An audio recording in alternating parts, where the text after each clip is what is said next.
Glória a Deus, a paz do Senhor Jesus, igreja. Amém, aleluia, a Ele seja a honra, a glória, todo louvor, toda a majestade. Como é bom estarmos aqui na presença de Deus nessa noite. Quantos estão felizes pelo privilégio, pela oportunidade de estarmos diante dEle, num culto tão lindo como esse. O culto é para Ele, a gente não deveria emitir nenhuma opinião sobre o culto, porque não é para nós, né? O culto é para Ele, mas Ele é tão bom, tão bom, tão bom, tão bom, tão bom, que compartilha conosco o manifestar da sua presença. Você sabia que Deus pode estar em lugares dos quais, mesmo estando neles, não faz questão de manifestar a evidência da sua presença? Ele é onipresente, Ele está onde quer, como quer, na hora e no jeito que quiser. Tem lugares que Deus está, mas não se manifesta a fim de compartilhar a sua presença. E essa não é a verdade desse culto, porque aqui nesse culto Ele está e está se manifestando no nosso meio, para a honra e para a glória do seu nome. E isso é um privilégio. Catuca 2 ou 3 aí do teu lado e diz: isso é um privilégio. Isso é um privilégio, irmãos. Catuca de novo mais alguém, diz assim: ainda bem que eu vim. Ainda bem que eu vim. Estou em pé, mas eu vim. Estou lá fora, mas eu vim. Estou na porta de vidro, mas eu vim. O importante é estar onde Deus manifesta a sua presença. Glória. Vai embora não, meu filho, vamos ficar juntos. Deus tem uma obra na nossa vida hoje. Meu Deus, do nada cortou Jesus, vamos orar. Traz de volta, meu pai, eu creio. Senhor, Tu és o Deus que ressuscitou Lázaro. Tu ressuscita esse teclado também, em nome de Jesus. Vai orando aí. Isso aqui não precisa de energia não, precisa. Vem, meu filho, fica comigo. Alguém tem que ficar comigo. Vai-te embora não, fica aí. Cadê você, guitarrista? Ah, cortou aí também? Eu creio!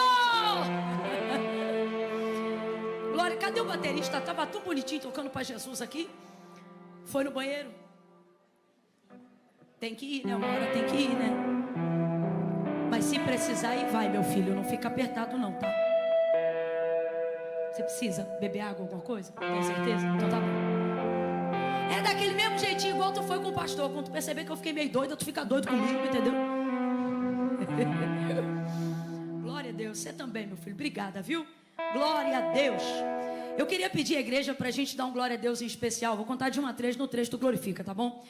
Pela vida dos irmãos que estão lá fora por um motivo.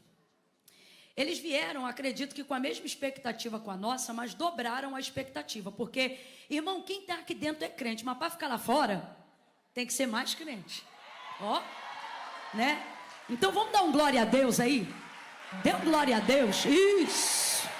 Agora, só para a gente ver se eles estão ligados na mesma atmosfera, na mesma dimensão que nós aqui, nós vamos fazer o seguinte: eu vou contar de 1 a 3. Quando eu disser 3, nós aqui dentro vamos dar glória a Deus. Só no 3, espere aí.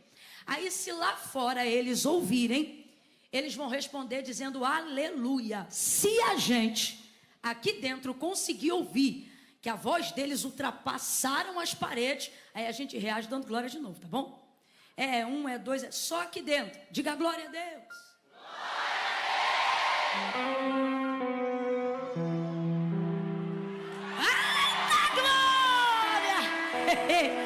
Tá pensando o quê? O povo da saída é fraco não, meu irmão. Glória a Deus. Pastor Felipe, muito obrigado. A pastora Jéssica, feliz de estar aqui, de conhecer a Adevec Marabá. Eu estou muito alegre. Deus abençoe cada um dos irmãos. Eu quero declarar desde já, em nome de Jesus, que quem está em pé amanhã não vai acordar sentindo dor na coluna, nem no calcanhar. Eu quero declarar que o Jesus que cura vai curar agora toda articulação, inflamação. Seu testemunho ao findar desse culto não será: ai, tô acabado, não. Ai, fui renovado, fui curado, curada, tô cheio, cheia da presença de Deus. Eu creio assim, em nome de Jesus. Abra comigo a sua Bíblia, no Evangelho do Senhor Jesus, segundo escreveu Lucas. Evangelho do Senhor Jesus, segundo escreveu Lucas, capítulo de número 7. Oh, aleluia. Vou pedir ajuda ao meu irmão da sonoplastia, Só por uma coisa, eu tenho certeza que o som tá ótimo, eu tenho certeza. Eu é que tenho um probleminha de um tempo pra cá, por causa do negócio de voo, né? A tal da despressurização da cabine. Aí quando eu tô com a alergia atacada, e infelizmente foi o caso essa semana, tapa tudo, rapaz, mas tapa de uma tal maneira que eu quase leio lábios falando comigo para entender o que a pessoa tá falando, de tão surdinha que eu fico, até aquela pressão conseguir sair do ouvido, né? Então, se você puder aliviar ao máximo o compressor dos retornos aqui em cima, não tenha dúvida que vai me ajudar muito na entrega daquilo que Deus nos confiou para essa noite, tá bom? Lucas, capítulo de número 7. Não é aumentar o retorno, é abrir o compressor. Porque de vez em quando eu grito, aí sem me ouvir direito, eu tenho tendência a gritar um pouco mais. Eu não gosto de gritar, eu acho desnecessário, sabe? Eu começo tão bonitinho, irmão, eu não sei o que acontece, do nada a gente...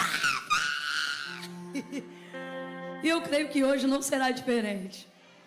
Então, é aliviar, né? Abrir para quando a gente elevar o timbre e não sufocar tanto a voz. Lucas capítulo 7, a todos os pastores, Deus abençoe, que honra tê-los aqui nessa noite, viu? Pode beber água em Marabá também, né?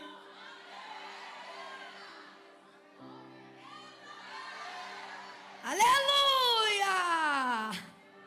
Quem achou, diga amém. Versículo 37 em diante. Versículo 37 em diante, diz assim o texto sagrado. Redobre a atenção, redobre a atenção. Certa mulher da cidade, uma pecadora, sabendo que ele estava à mesa na casa do fariseu, levou um vaso de alabastro com unguento, e estando por detrás, aos seus pés, chorando, regava-o com as suas lágrimas, e então os enxugava com os seus próprios cabelos, beijava-os e o ungia com unguento. Quando o fariseu que o tinha convidado viu isto, disse consigo mesmo: se este fosse profeta, saberia quem e qual é a mulher que lhe tocou, pois é pecadora. E disse Jesus ao fariseu: Simão, uma coisa tenho a dizer-te. Respondeu ele: dize-a, mestre. Certo credor tinha 2 devedores, um lhe devia 500 denários e o outro 50. Não tendo eles com que pagar, perdoou-lhes a ambos. Ora, qual deles o amará mais? Respondeu Simão: tenho para mim que é aquele a quem mais perdoou. Disse-lhe Jesus: julgaste bem. Então, voltando-se para a mulher, disse a Simão: vês tu esta mulher? Entrei em tua casa e não me deste água para os pés. Esta, porém, regou com lágrimas os meus pés e os enxugou com os seus cabelos. Tu não me deste ósculo. Olha para o teu irmão e fala assim: beijo. Isso. Tu não me deste ósculo, mas ela, desde que entrou, não cessa de me beijar os pés. Não me ungiste a cabeça com óleo, mas esta ungiu-me os pés com unguento. Por isso te digo que os seus muitos pecados lhe são perdoados, pois muito amou. Mas aquele a quem pouco é perdoado, pouco ama. Então Jesus disse à mulher: os teus pecados te são perdoados. E os que estavam à mesa começaram a dizer entre si: quem é este que até perdoa pecados? E disse Jesus à mulher: a tua fé te salvou, vai em paz. Diga amém por essa palavra. Bota a mão no seu coração e fala assim: fala comigo, Senhor. Fala mais, quero te ouvir mais. Me responde no profundo, no oculto, no escondido, aonde o remédio não entra, aonde o amigo não vê, aonde o conselho não faz mais efeito. Entra a palavra de Deus. Fala comigo. Fala comigo. Em nome de Jesus. Amém. Oh, amém. Aleluia. Aleluia. Aleluia. Oh, aleluia. Glória a Deus. Glória a Deus.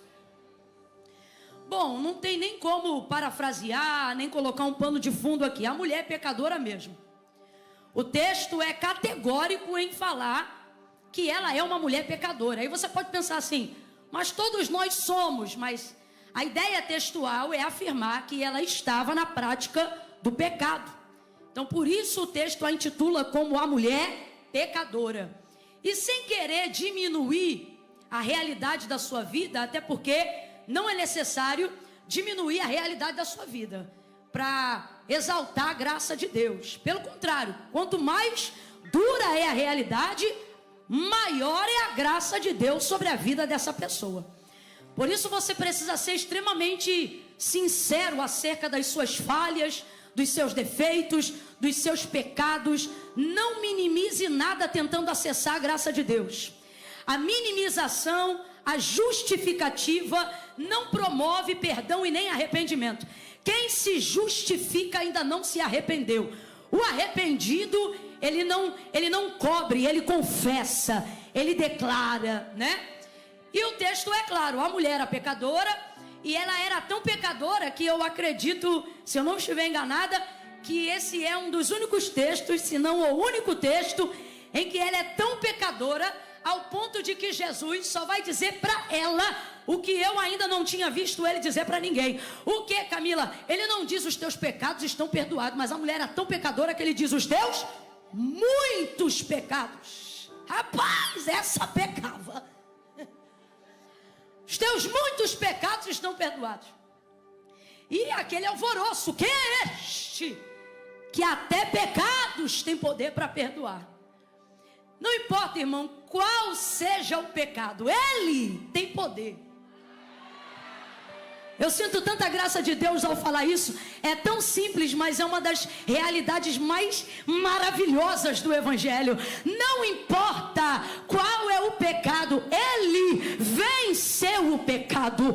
Ele está acima de todo o pecado. De vez em quando eu tenho a oportunidade de estar em alguns cultos, e no momento de fazer o convite, eu já tive algumas realidades diante de mim. Pessoas que chegaram para mim e disseram: puxa, eu queria tanto ter entregado minha vida para Jesus naquele culto, naquele dia, mas eu não pude, porque, um exemplo, eu já ouvi gente dizer, né? Eu tenho um pacto de sangue, eu posso até ir para a igreja, mas não posso fazer com Deus uma aliança por causa disso e do tal, do pacto. E o Senhor sempre fala comigo, né?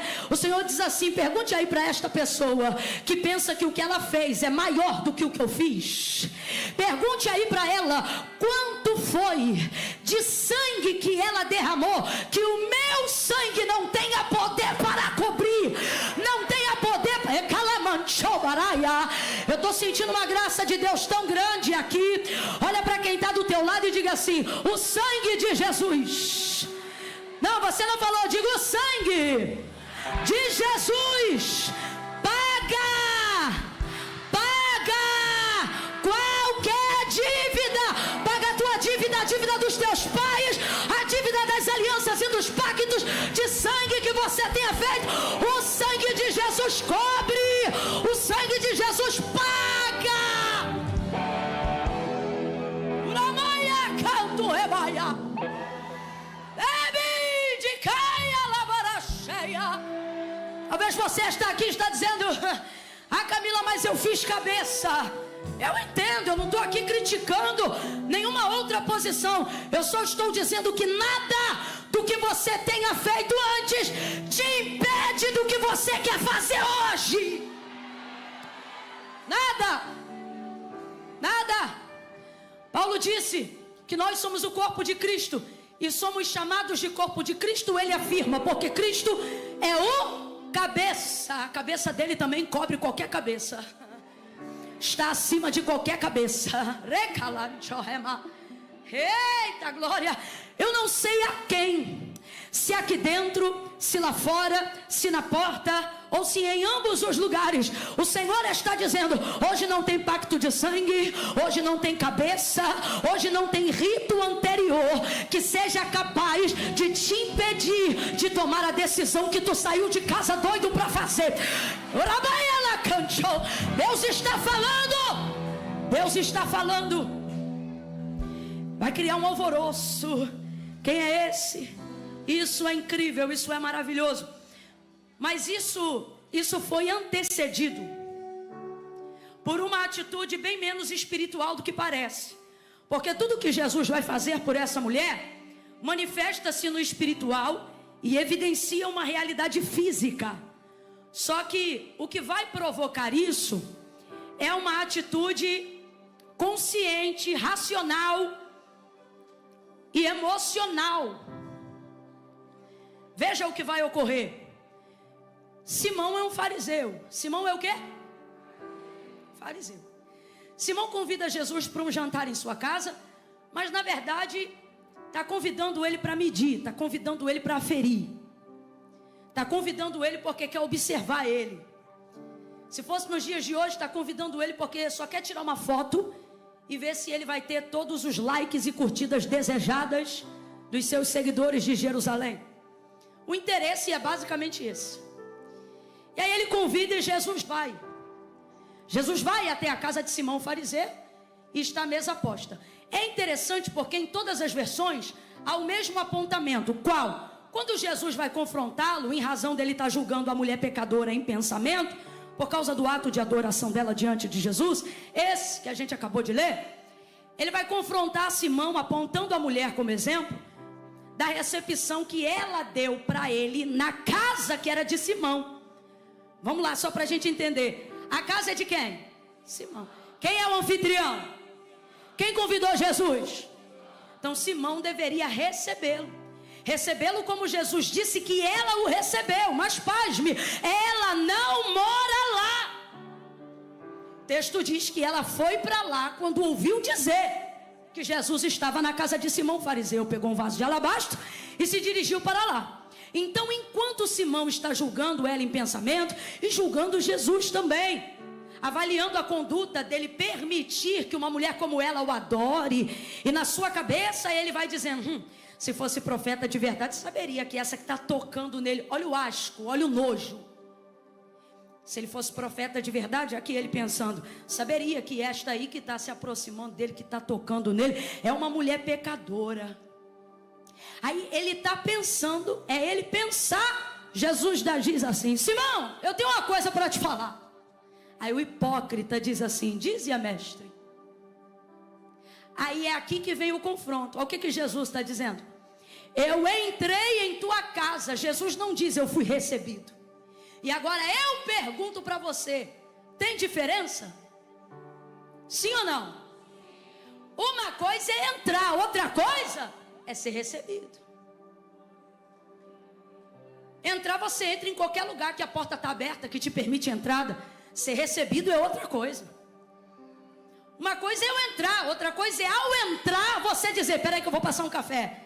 Aí eu não entrei, aí eu fui recebida. Já viu casa de gente que tem costume de receber e essa pessoa quer que você se sinta bem? Você pode chegar até numa hora que não é avisada. E aí você diz assim para a pessoa: eu preciso ir no banheiro. Aí a pessoa tem um desespero, diz: calma, deixa eu ir primeiro. Aí ela vai lá, olha, vê tudo limpo, aí vê se está tudo ok. Porque ela não quer só que você entre, ela quer que você se sinta bem a fazer uso daquilo que dispõe a casa dela. Olha o que Jesus está dizendo para Simão: Simão, você me chamou, você me convidou, mas você não me recebeu. Eu entrei. Agora, em contrapartida a isso, tudo que ele deveria ter feito e não fez, quem não mora lá fez. Ele usa ela como exemplo. Que choque quando Deus amassa o nosso farisaísmo e usa um pecador como exemplo do que a gente, sendo santo, deveria estar fazendo. Eu entrei em tua casa, tu não me lavou os pés, mas esta, desde que eu entrei, me lavou com lágrimas. Você não me deu uma toalha, mas ela me enxugou com os próprios cabelos. Tu não me deu um beijo. Sabe o que ele está dizendo? Tu não me abraçou, tu não me recebeu. Não me deu um beijo na testa ou no rosto, costume da cultura judaizante. Mas esta, desde que eu entrei, não cessa. Está ela lá no pé de Jesus. Não cessa de me beijar os pés. Tu não me ungiu com óleo, mas ela derramou um unguento sobre mim. Vai ouvindo aí. O que levou essa mulher a de pecadora se tornar um exemplo de adoração? A pergunta é essa. Foi uma atitude altamente espiritual? Não. Foi uma atitude de reconhecimento e a permissão de uma quebra de mentalidade quando percebeu que estava diante da maior oportunidade de libertação da sua vida. Quem?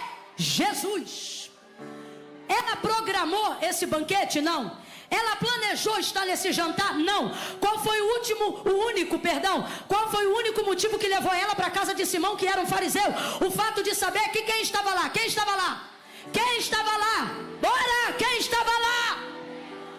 A única coisa que motivou ela de sair de onde ela estava para estar na casa de Simão. Agora eu te pergunto, cabe a uma mulher pecadora entrar na casa de um fariseu que conhece os seus pecados, que tem nojo da sua vida, que repele a sua presença, que rejeita a sua pessoa?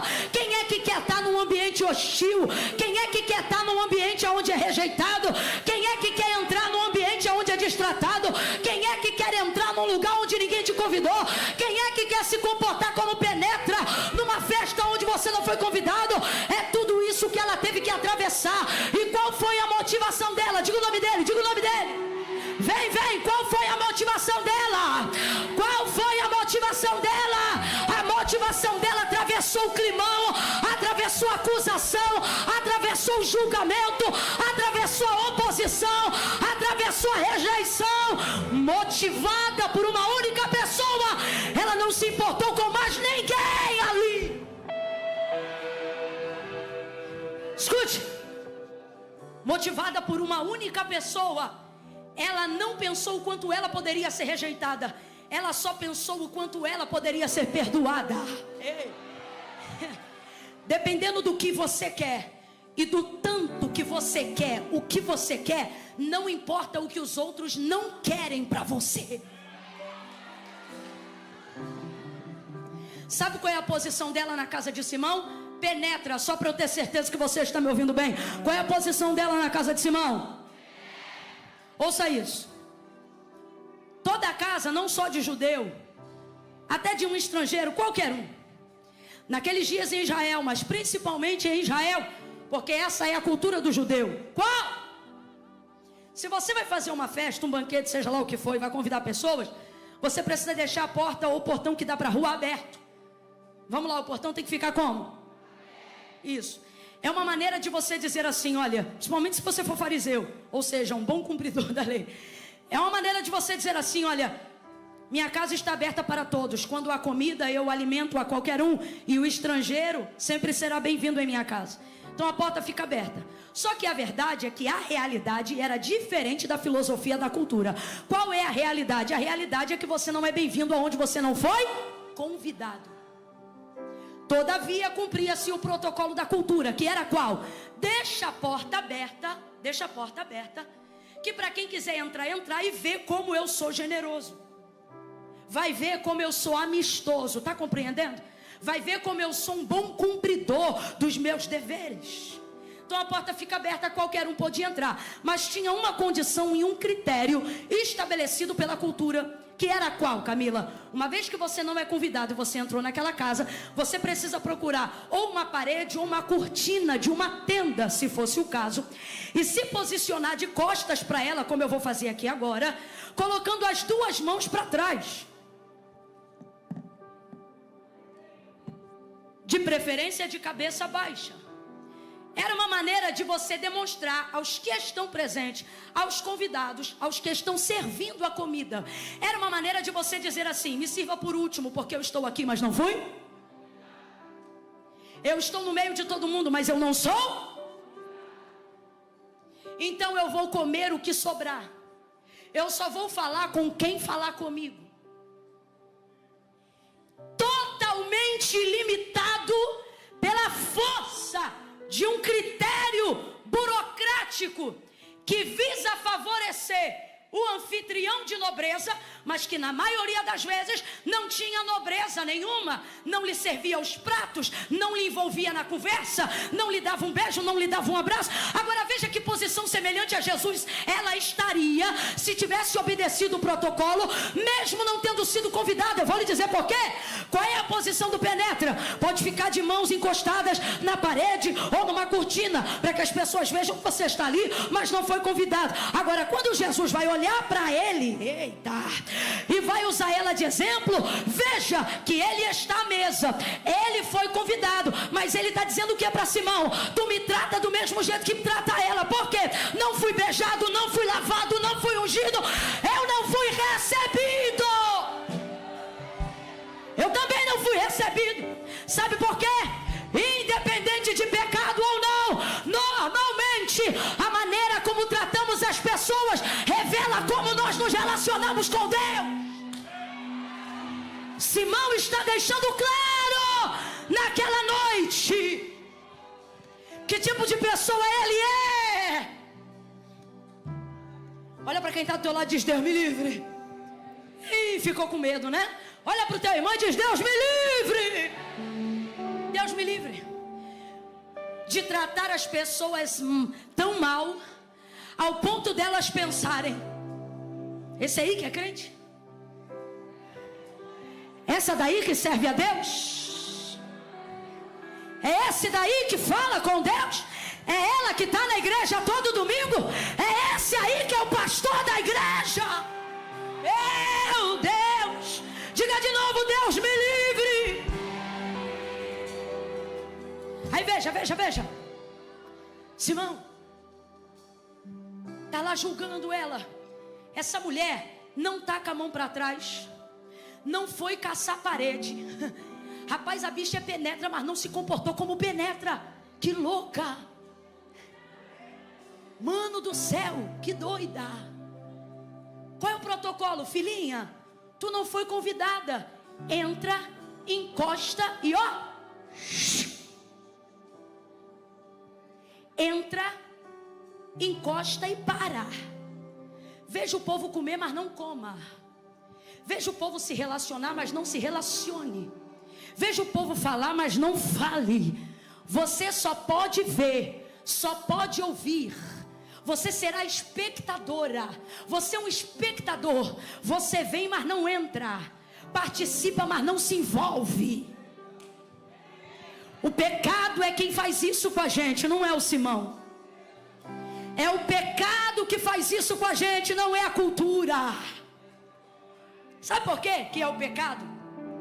Porque eu me lembro que quando a gente era criança e entrava numa festa de penetra, a gente não ficava igual ela deveria, pela força da cultura, ter ficado naquele dia, não.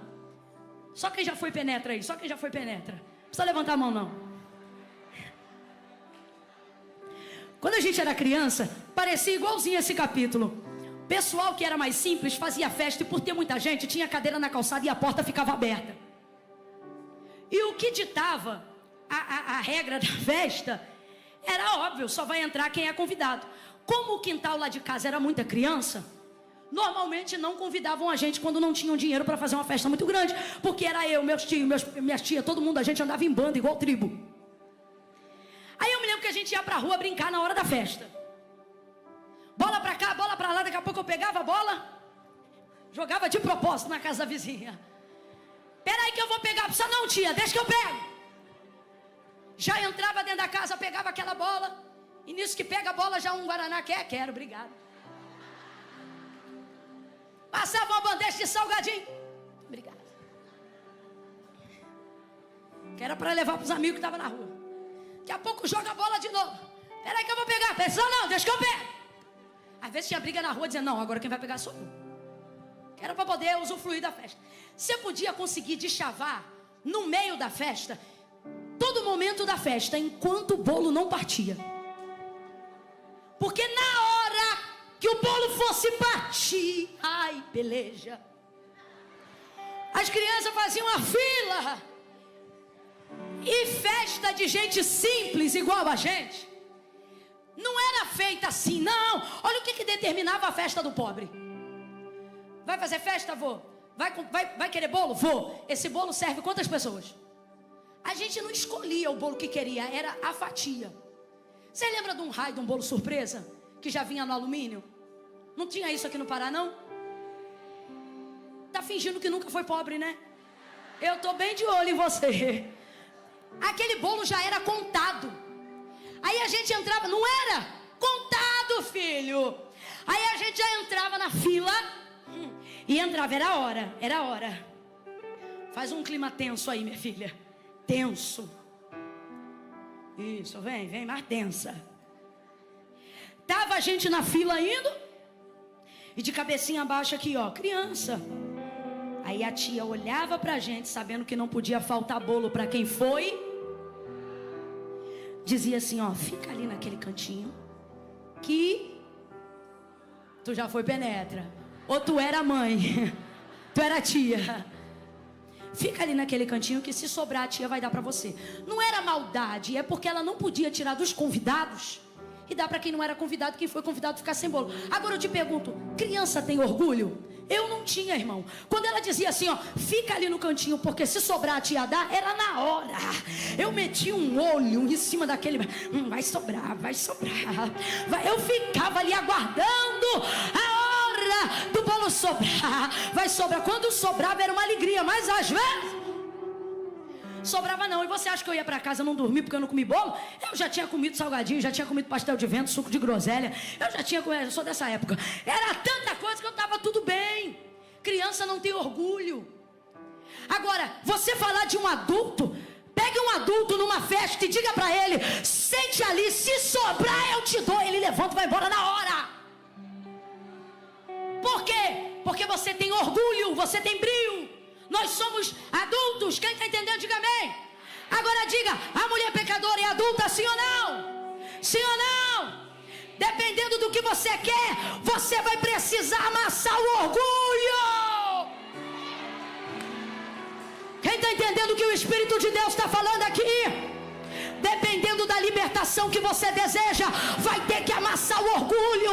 Dependendo da restauração que você procura, vai ter que se esquecer do orgulho. Dependendo do quanto você almeja algo, vai ter que amassar o orgulho e voltar a ser igual uma criança. O que ela fez, Camila?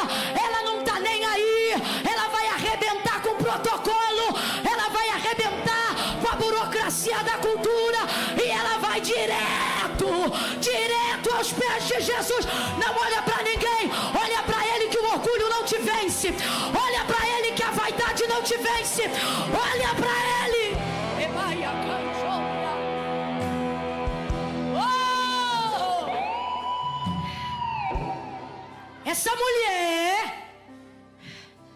Essa mulher está diante daquele a quem João viu na ilha de Pátimos em arrebatamento e ouviu ele mesmo dizer: eu tenho a chave de Davi. Camila, por que você está falando isso? Ora, estou falando isso porque as piores cadeias não são as que nos amarram do lado de fora, são as que nos mantêm cativos do lado de dentro. Eu te pergunto, alguém amarrou ela do lado de fora? Mas ela teve que vencer cadeias do lado de dentro. Entrar na casa de um homem que sabia quem era ela. Entrar na casa onde estavam pessoas que sabem até, quem sabe não pecaram com ela. Eu imagino o constrangimento de quem viu ela entrar e pensou: meu Deus, o que ela está fazendo aqui?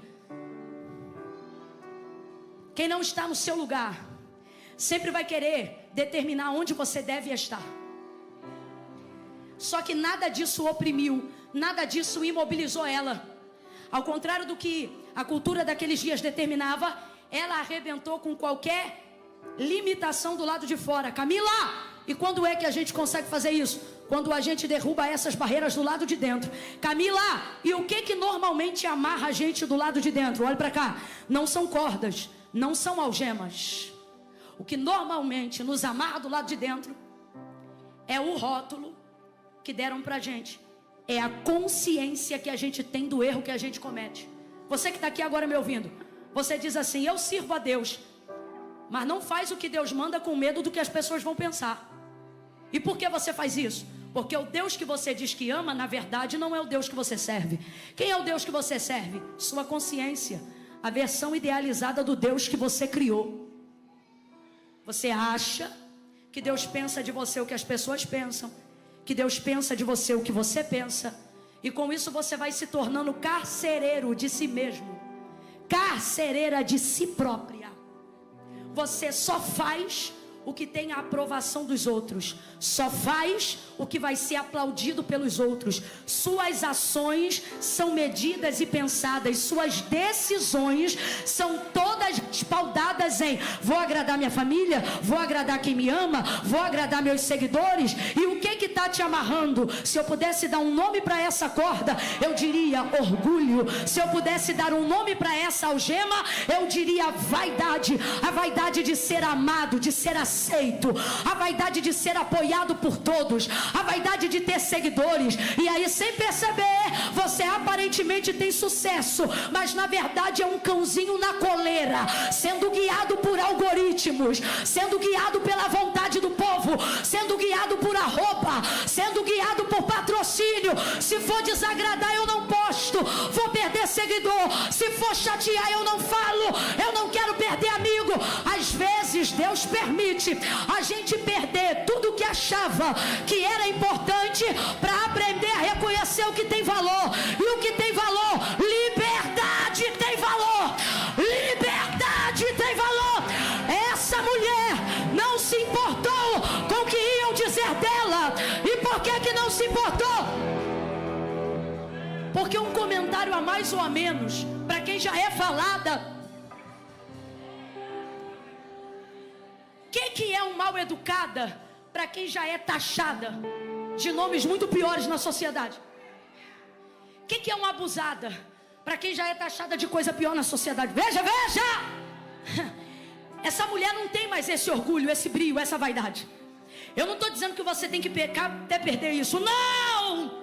O que eu estou usando aqui é o exemplo de que alguém que não se deixa ser guiado pelo orgulho e pela vaidade consegue acessar qualquer lugar, independente das barreiras, das castas, das acusações e das expectativas alheias. Segunda coisa, essa mulher provou que apesar de outrora estar amarrada pelas algemas do pecado, se tornou a pessoa mais livre daquela sala. Eu quero que você abra sua boca comigo e diga: livre. Abra comigo sua boca e diga: livre. Isso, livre. O Senhor está dizendo: eu vim para que tenhas vida e a tenhais em abundância. Ter em abundância não significa ter dinheiro, carro, casa ou até mesmo altos índices de saúde. Vida em abundância eu vim para que vocês tenham liberdade. Sejam livres, sejam livres, eu estou sentindo tanta graça de Deus aqui. Se o Filho do Homem vos libertar, verdadeiramente você será livre. Pega na mão de alguém aí agora, segure, diga: seja livre, livre, livre. Pega na mão dos amiguinhos, pega na mão. Você é livre, você é livre, você é livre. Grita para ela, diz: livre, livre. Conhecereis a verdade e a verdade vos libertará. Dá um salto dessa cadeira e reage à liberdade com que Cristo te libertou.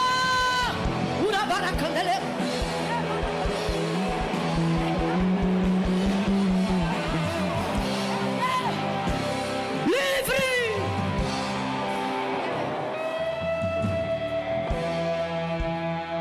Oh!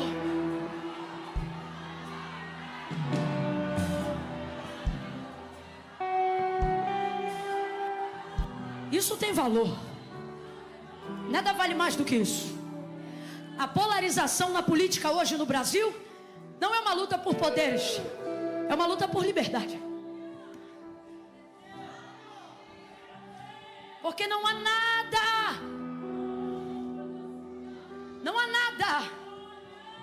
mais importante do que o direito, do que o uso, do que o usufrui de liberdade.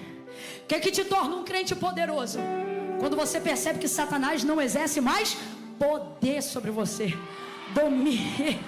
Ei, antigamente ele entrava naquele quarto, te oprimia um calor do paraense, e você passava a noite inteira coberto, porque não tinha coragem de 3 horas da manhã se levantar dali nem para ir no banheiro. Era pânico, terror, assombro. Aparentemente na sociedade você estava normal, mas durante a noite teu calvário começava. Satanás te oprimia de tudo que é lado. Tu tinha mais paz na rua do que em casa. Aí um dia entregou a vida para Cristo, acessou a liberdade independente da opinião pública. Te chamaram de louco, retardado, quadrado, de esquisito, mas você diz, pode chamar o que quiser, eu agora sou livre.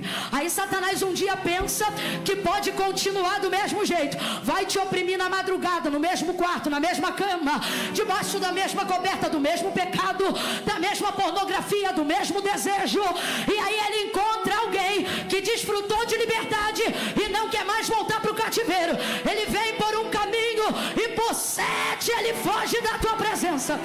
Ele vem para te perturbar de um lado e do outro vai você, com medo mesmo. Mas gente com liberdade, gente que é livre, anda até com medo, mas anda.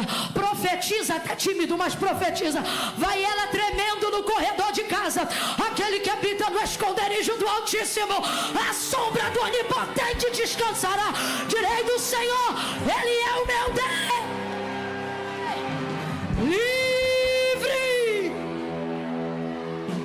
Livre. Essa mulher foi alcançar liberdade. Essa mulher foi alcançar perdão. Só quem já sentiu. Estão todos me ouvindo bem? Digam amém.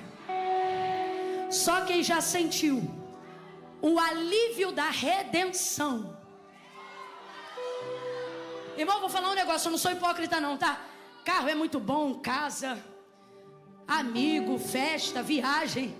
Mas você pode estar no melhor lugar do mundo. Se você estiver oprimido, você não desfruta. As férias viram culpa. É horrível. Você não tem paz nem para descansar e nem para ter dinheiro. Agora tu pode estar quebrado na emenda, se estiver cheio da alegria da salvação. É um negócio que ninguém entende, nem você. Sabe? Redenção é um alívio. É um alívio. Não é? Foi o que ela foi acessar. Isso foi o que ela foi acessar. Então, o que pensavam dela não mudava mais o que ela havia decidido fazer. Olhe para cá que eu já vou caminhando para encerrar. E tu tá crente a beça, hein? Ó, ela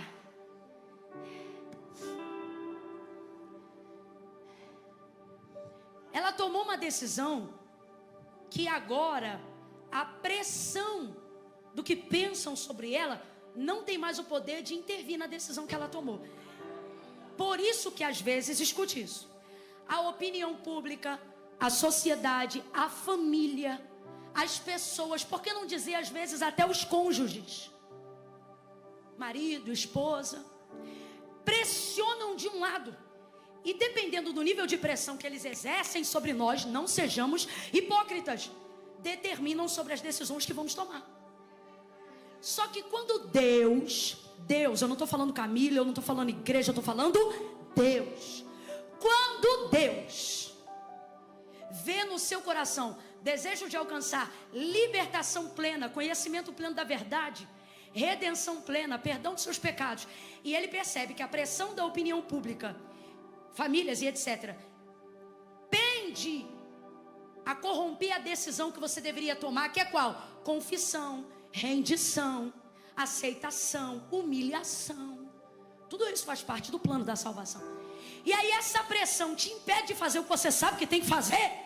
o que sua alma grita e precisa que seja feito, Ele, ao invés de te dar um sopro do lado de cá e fazer assim, ó, descida, Ele vem com mais pressão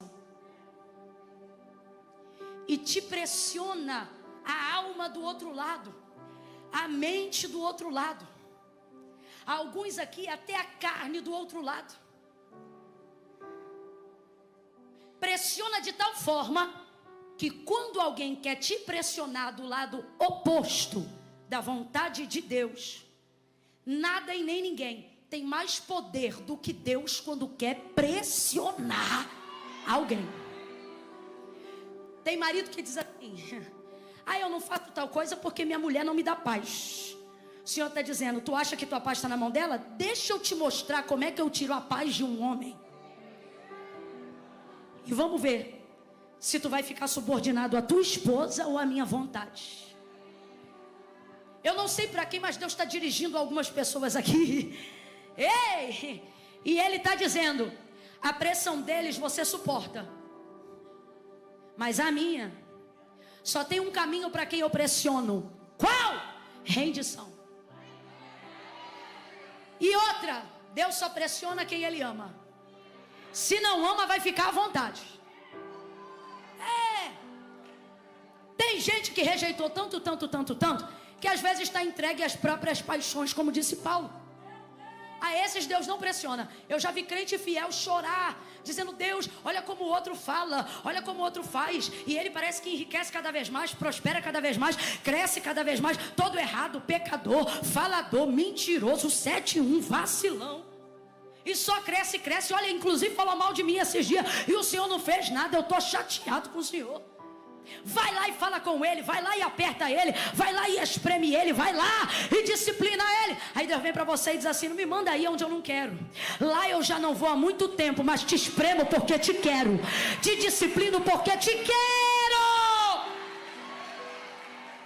Não está lá no Apocalipse a exortação às igrejas da Ásia, exceto a Filadélfia?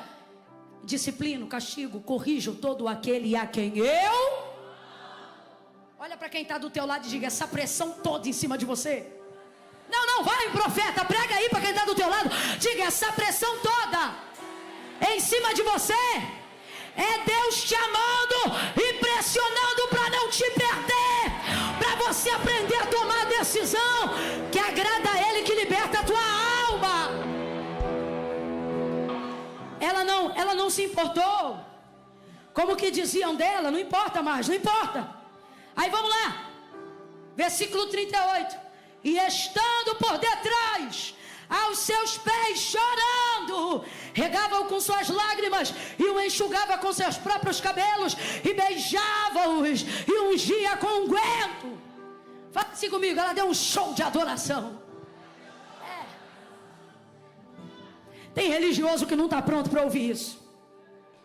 Nem repetiu porque ele disse: adoração dando show. É porque tu nunca deu um show.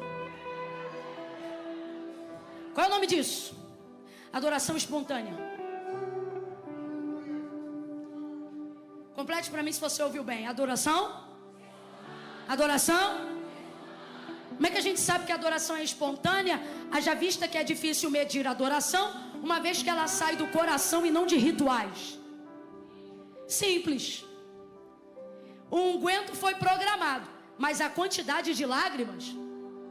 E como que a gente sabe que a quantidade de lágrimas não foi programada? Porque se fosse programada, ela teria o quê? Se ela sabia que ela ia molhar, ela sabia que ela ia precisar o quê? Lenço, toalha, qualquer coisa para enxugar.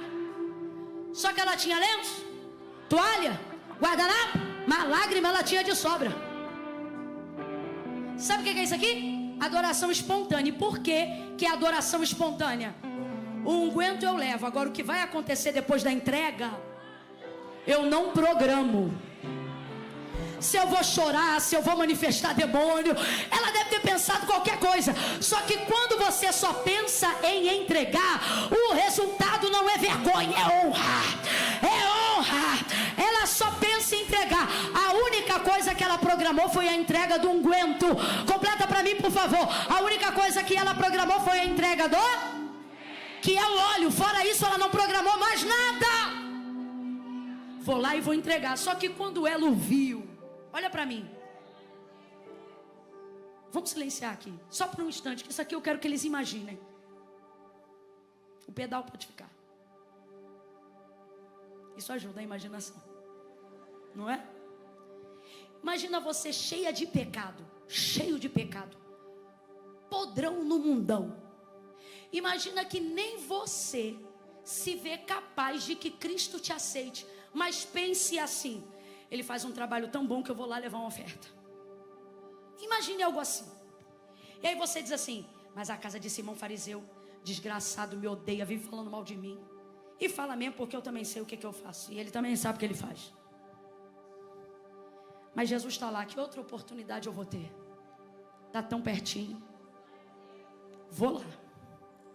Aí vai. Porque se você focar nele, você vai. Se você não olhar para quem te olha torto, se você não ficar olhando para quem não te dá a paz do Senhor de volta, se você olhar para ele, você vai. Aí ele foi. Perdão, ela foi. Aí eu imagino ela no caminho indo, pensando assim: vou entregar, vou derramar e vou embora. Ué, o ambiente é hostil. Não fui convidada. Estou imaginando, é Camila que está falando. E aí ela vai. Só que eu fico imaginando a alma despedaçada, olhando para o restaurador da criação. Compreende? Eu quero que você imagine. Eu fico imaginando os pecados dentro dela, acusando sua consciência, dizendo: miserável, pecadora, pecadora, imunda, suja. E ao olhar o olhar do meigo nazareno, imagine ela caminhando e ver todos os olhares de acusação. Simão, vizinho da direita, da esquerda, chefe da sinagoga, e pá. Aí daqui a pouco um olho castanho, diferente. Porque não leva mal não, Jesus era judeu. Eu tenho dificuldade de imaginar ele com essa imagem do Jesus louro, dos olhos azuis, europeu. Mas vamos supor, tá lá ele aí, não vou nem falar da cor, né, que a gente não sabe, mas do brilho. Todos os olhares para ela é acusação, pecadora, sem vergonha, vale nada, desgraçada. E de repente para no olhar dele. E eu imagino o olhar dele dizendo para ela: tenho tudo que você precisa, está disponível aqui agora. Eu imagino ela olhando para o olhar dele. Quem é ela? Ela suja, cheia de pecado. Quem é ele? A água da vida que faz o homem nascer de novo. Eu fico imaginando ela olhando para ele, pensando: o santo, puro, inocente, imaculado. Vai ver na mente dela, ela pensou: não vou chegar tão perto para não sujar ele. E eu fico imaginando ele olhando para ela e dizendo: quem chega em mim não me suja, quem chega em mim fica limpo quando me tocar. Ela não aguentou. E aí ela não programou boa parte do que aconteceu aqui, porque isso é uma adoração. Você só tem que se preocupar com a sua entrega. Eu vou falar rasgado, que é para todo mundo entender. Isso aqui não é ela dizendo: vou fazer assim, vou fazer assado, mas não vou chorar porque esse rímel é caro. Não vou fazer tal coisa porque eu tenho que dar tal hora em casa. Não, é assim, ó: vou entregar o que eu peguei para dar para ele. E aí depois não me responsabilizo mais. Isso é uma entrega espontânea. Eu vou falar como Deus está me mandando dizer aqui aos seus adoradores. Eu tenho saudade de quando você era espontâneo. Quando você dizia: vou para o culto, e não dizia mais nada, só dizia era isso: vou para o culto. E lá, meu filho, lá eu vou fazer o que ele quer, na hora que ele quer, do jeito que ele quiser. Deixa ele me tomar, deixa ele fazer como ele quiser fazer. Espontâneo. Uma adoração espontânea não programa. Uma adoração espontânea foi o que ela teve, porque ela não tem nada. Então num ato, eu imagino, quase que desesperado, porque ela está, abre aspas, aparentemente alguém pensa, molhando indevidamente ele. Aí ela pega os cabelos e começa a secar. Preste atenção. Outro ato de adoração espontânea. Qual, irmã Camila? Ela chegou perto demais. Alguém aqui vai entender. Ó, o óleo eu posso derramar até sem me dobrar, só estando por detrás dele. Assim. Só que eu cheguei tão perto que as lágrimas começaram a molhar os seus. Num ato, talvez até de desespero, porque eu não quero que ele fique molhado, eu começo a enxugar com os meus. E isso vai fazer com que quem estava perto fique mais. Ao se aproximar tão perto daqueles pés, como controlar o desejo de rendição total, como controlar o desejo de devoção total, contrariando toda a lógica. Aquela mulher chegou no lugar mais alto que um homem, que uma mulher pode chegar. Aonde? Aos pés do seu Senhor e Salvador. Ao se aproximar dos pés dele, olhe para quem está do teu lado e diga assim: você já está perto. Olhe para ele, prega e diga mais. Diga mais. Se chegar mais perto, tua adoração melhora, tua entrega melhora, tua intimidade melhora, tua devoção melhora. Ela não controlou. Ela não controlou. Ela não controlou. Ela desceu ao enxugar e começou a beijar. Gente, olha para mim. Sua busca, eu disse sua intensidade, eu disse sua. E essa terceira é a mais forte de todas. Sua intimidade, eu disse sua. Grite, eu disse sua. Vai escandalizar todo mundo que não pode mudar a tua vida. Vai escandalizar um monte de gente que não busca como você, não adora como você, não se rende como você e não entrega como você. A pergunta que você tem que se fazer aqui nessa noite é: até quando eu vou diminuir minha busca, minha intensidade e meu nível de intimidade com Deus pela maneira como os outros se sentem constrangidos com a minha adoração? Presta atenção que isso é sério. A pergunta nesta noite é: até quando eu vou paralisar, diminuir ou medir a minha busca, a minha intensidade e a minha intimidade por causa de quem se constrange com ela? Você acha que o pessoal está confortável naquela reunião? Olha os pensamentos deles, falando mal de Jesus e dela. Agora olha que doideira. Tá Jesus recebendo e ela entregando adoração. Agora, vou perguntar de novo. O povo tá confortável naquela cena? Tá todo mundo incomodado, pensando mal, constrangido, agoniado. Porque quem não é capaz de fazer o que você faz fica desconfortável no ambiente que você decide entregar. Não há problema nisso. Qual é o problema? O problema é eu diminuir minha entrega por causa de quem não quer entregar nada. Olha pra cá. Isso aqui é muito sério. Eu quero fechar aqui. Olha pra cá. Não diminua a sua busca por causa de quem se sente desconfortável com a sua entrega. Normalmente, as pessoas que ficam desconfortáveis com a sua adoração não podem fazer nada por você.